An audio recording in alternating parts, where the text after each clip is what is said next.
नमस्कार, मैं प्रकाश सर फिर एक बार आपके सामने कक्षा 5 हिंदी का दूसरा पाठ फसलों का त्यौहार। तो चलिए बहुत कम शब्दों में इस पाठ को समझते हैं। प्रस्तुत पाठ में भारत के विभिन्न राज्यों में फसलों से जुड़े त्यौहार का वर्णन है। किस राज्य में उन्हें किस नाम से पुकारा जाता है और लोग कैसे उस त्यौहार को मनाते हैं, इन सारी बातों का वर्णन है।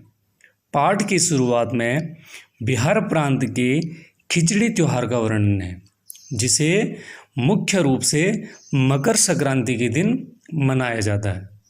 इस त्यौहार के दिन सभी लोग सुबह जल्दी उठकर नहा धोकर तैयार हो जाते हैं।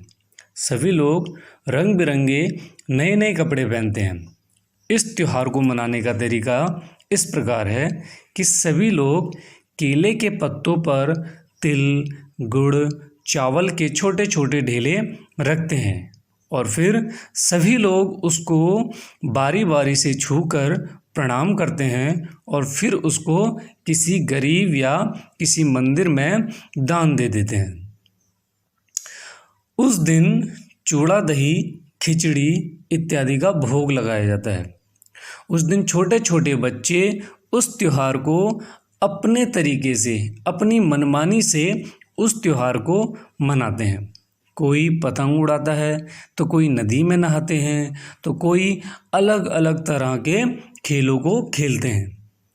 और इसी प्रकार भारत के विभिन्न राज्यों में भी मकर संक्रांति या फसलों से जुड़े त्यौहार को अलग अलग रीति रिवाजों से मनाते हैं। जैसे कि उत्तर प्रदेश, बिहार, मध्य प्रदेश में मकर संक्रांति या तिल संक्रांति के नाम से, तो असम में बिहू, केरल में ओणम, तमिलनाडु में पोंगल, पंजाब में लोहड़ी, जैसे कि आप सब जानते हैं लोहड़ी का जो त्यौहार है वो बहुत फेमस है, और झारखंड में सरहुल के नाम से, और गुजरात में पतंग का पर्व। सभी खेती और फसलों से जुड़े त्यौहार हैं जिन्हें मुख्यतः मकर संक्रांति के दिन मनाया जाता है। इन्हें जनवरी से मध्य अप्रैल तक मनाया जाता है। उत्तराखंड में भी इस त्यौहार को बड़े जोरों शोरों के साथ मनाया जाता है।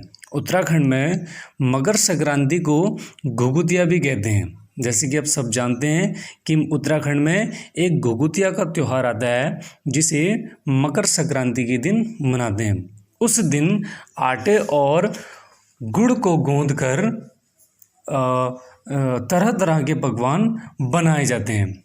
इस दिन आटे और गुड़ को गूंथकर पकवान बनाए जाते हैं। इन पकवानों को तरह तरह के आकार दिए जाते हैं, जैसे डमरू, तलवार, दाड़िम का फूल इत्यादि। और अपने अपनी लोकगीत, अपनी अपनी भाषाओं में, अपने अपने रीति रिवाजों में पूरे भारतवर्ष के लोग अपने अपने त्योहारों को मनाते हैं।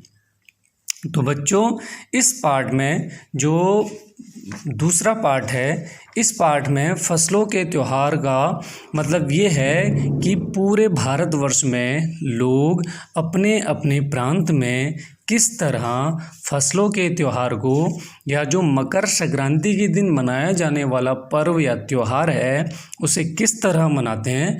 इस पाठ में पूरे पाठ में उसका वर्णन है। बहुत कम शब्दों में इस पाठ की कहानी को मैंने समझाने की कोशिश की है। अंतिम में इस पाठ से हमें ये सीख मिलती है कि हमें अपने त्योहारों, रीति रिवाजों के बारे में जानना चाहिए, क्योंकि इससे हमारी सभ्यता और संस्कृति की पहचान होती है।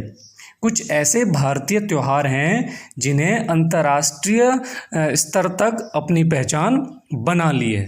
तो इस पाठ से हमें ये सीख मिलती है कि हमें अपने पूरे भारतवर्ष, हमें अपने पूरे प्रांत, राज्य के जो हमारे पर्व हैं, हमारी संस्कृति है, हमारे त्यौहार हैं, हमें उनको भूलना नहीं चाहिए।